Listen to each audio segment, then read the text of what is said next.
Kent's only league club were founded in 1893 as New Brompton. They became Gillingham in 1912 following the renaming of their local area, and in 1920 started the first of two spells in the Football League. According to a 2003 football fan census, they're the league's least disliked club, with no other team supporters considering them to be their main rivals.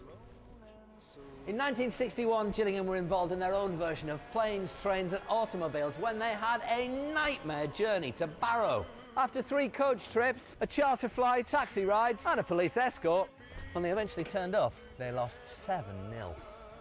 A result that stood, despite the game being abandoned after 75 minutes due to bad light. They've only ever won one Football League title when Freddie Cox's side finished top of the 4th Division in 1964. In 1999, Gillingham were involved in one of the Football League's most memorable matches. 2-0 up with 2 minutes left in the Division 2 playoff final, Manchester City scored twice and went on to win a penalty shootout. Gillingham's despair was short-lived. The following year they beat Wigan in the playoff final to reach the 2nd tier for the only time in their history.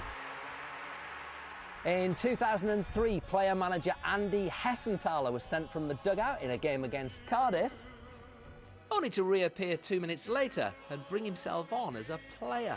And one of Gillingham's best-known fans was legendary commentator, the late Brian Moore, who was the inspiration behind the now defunct fanzine. The imaginatively titled Brian Moore's Head looks uncannily like the London Planetarium.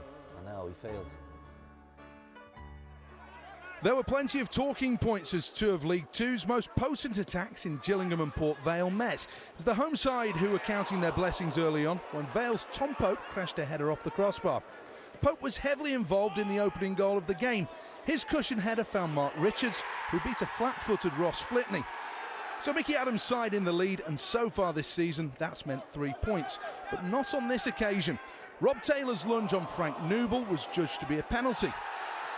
The responsibility fell to Gill's top scorer Danny Kedwell to convert and claim a point for his side. Stuart Tomlinson guessed right, but controversially the assistant referee flagged for a retake because he felt the keeper was off his line.